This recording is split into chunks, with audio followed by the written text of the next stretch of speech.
Ennen jokaista Shadowrun-matsia pelaajan on valittava oma hahmonsa. Rodut eroavat toisistaan selvästi, joten hahmovalinnalla on suuri vaikutus pelikokemuksen kannalta. Esimerkiksi peikko on hidas ja vahva, kun taas haltija on nopea ja heikko. Rotu määrittelee myös pitkälti pelissä tehtäviä valintoja.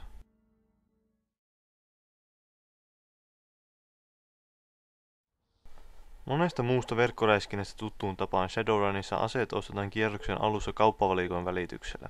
Kerrallaan pelaaja voi kantaa mukanaan 2 asetta ja kokonaisuudessaan aseita tarjotaan 8 kappaletta.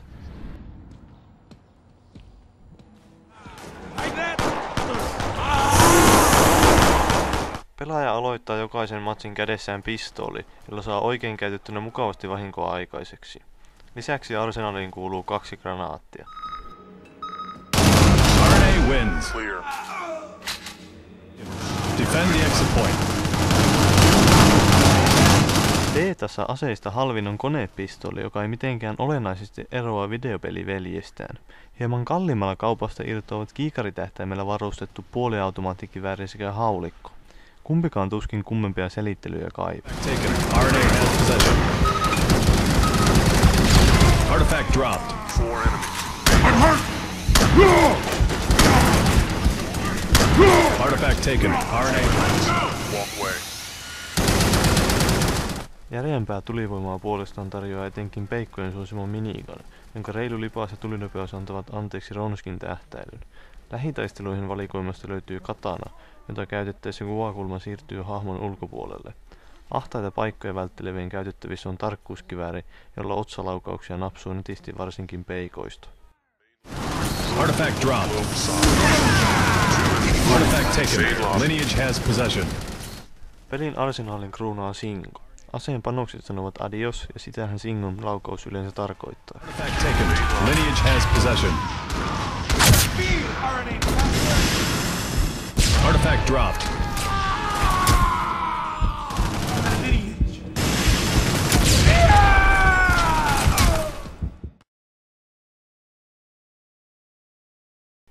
Shadowrunin erottuvat muista räiskinnöistä magia ja teknologia.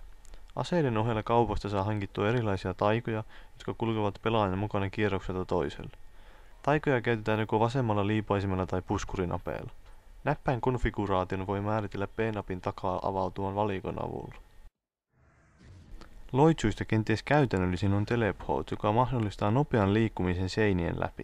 Tehtäväpohjaisissa pelimuodoissa ryöstettävä sauva ei kuitenkaan kulje tällöin pelaajan mukaan.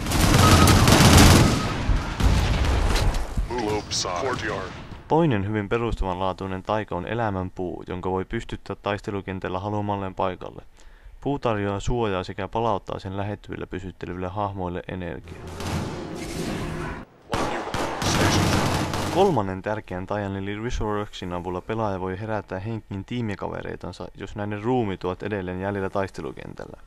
Näin toverit pääsevät varastamaan tapposi. Jos sinut henkiin herättänyt hahmo kuolee, alat välittömästi menettää energiaa.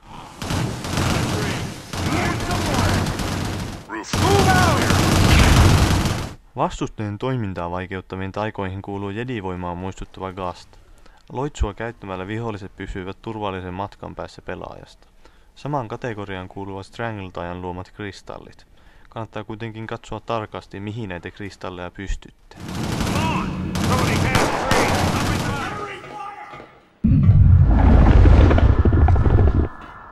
Myös Smoke on sangen käytännöllinen taika.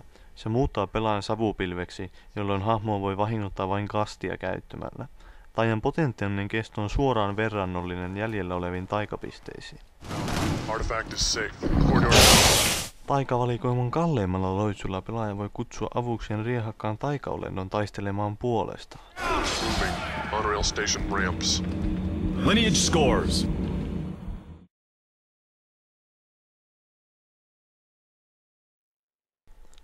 Teknologian kohdalla menetellään samaan tapaan kuin taikojenkin kanssa. Teknohärvelit useimmiten sitovat myös taikapisteitä. 5 teknologiasta useimmiten käytössä näkee SmartLinkia. Implantin seurauksena tähtäin muuttuu ympyrästä neliöksi.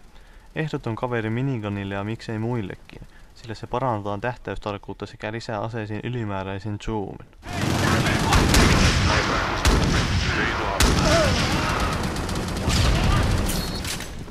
Vastaavanlainen implantti on muutamaksi sekunniksi kerrallaan aktivoituva kehittyneempi näköaisti, joka mahdollistaa vihollisten ja omien näkemisen seinien läpi. Move. Front ramps. Kolmantena implanttina tarjotaan nopeammat refleksit, joiden ansiosta luotien torjuminen katanalla onnistuu helposti. Lisäksi hahmo juoksee ja lataa nopeammin sekä hyppää korkeammalla. Suhteellisen vähälle käytölle beetan kentissä ja hyppyä pidentävä selkään liitettävä liido.